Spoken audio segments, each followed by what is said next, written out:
problema. ¿Cómo evitar que mi perro me siga a todas partes? ¿Qué puedo hacer? ¿Qué me aconsejas?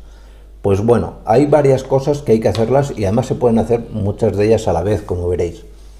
Lo primero es que el animal tenga siempre sus necesidades alimentarias cubiertas, es decir, que tenga su alimento o que coma regularmente, que beba regularmente, que sepa dónde tiene que hacerlo, que lo eduques desde pequeñín, sin cometer errores. Aquí en un vídeo te comenté los errores básicos que se cometen al momento de educar un cachorro, paso a paso. Pero si no cometes esos errores, el perro, de forma normal, como se te explica también en ese vídeo, tiene que responder a órdenes muy concretas, de siéntate, quédate, ven, etc. Siempre las mismas, no cambies nunca de palabra para expresar una determinada orden, pero que el perro te obedezca. Y esto hay que potenciarlo desde que son pequeñines. Luego es fundamental que el perro haga mucho ejercicio. Un perro que te sigue a todas partes es muy frecuente que sea un perro aburrido. Por lo tanto, tienes que hacer dos cosas. Primero, estimularle con juguetes que, valga redundancia, estimulen su imaginación, que juegue con ellos. No hace falta que compres cosas caras, es decir, desde hacerte una botella de plástico con un par de agujeros donde tapada, donde puedas poner bolitas de alimento y que él se entretenga sacándolas, eso es más que suficiente.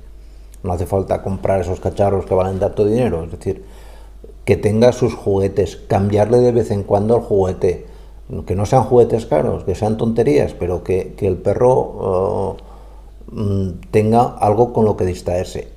Si juntas esos juguetes con el hecho de que lo agotes, es decir, si un perro sale solamente de casa a hacer pipí caca y vuelve enseguida, ese perro te va a seguir luego por toda la casa.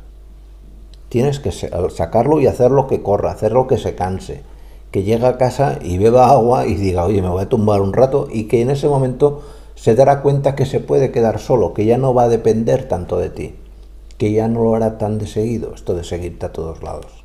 Fundamental también, estimula su socialización.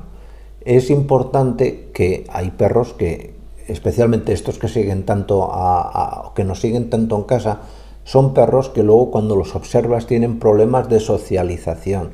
Es decir, que no se han relacionado con otros perros o con otras personas. Tú tienes que enseñarle a jugar. Cuando lo saques al parque y veas a otro propietario de perro, pues interacciona con ese propietario, que el perro te vea interaccionar, que el otro le acaricie después de haberte pedido permiso, con cuidado, porque ya os expliqué también que hay zonas donde no se pueden acariciar los perros.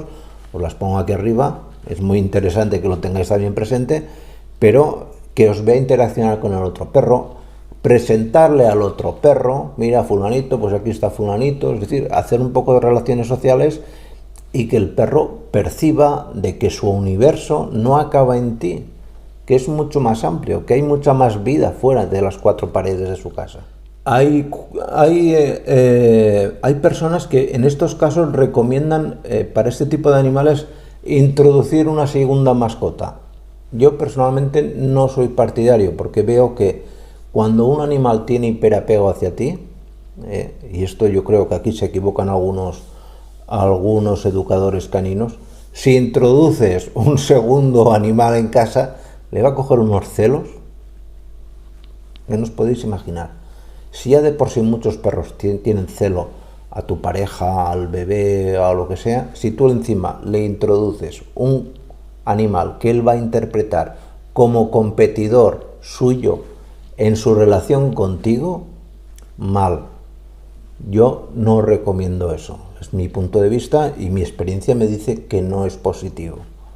Sé que hay mucha gente que lo recomienda, no es mi caso. Yo lo desaconsejo completamente. Y creo que poco más. Muchas gracias por vuestra atención y nos vemos en siguientes vídeos. Cuidaros mucho. Chao.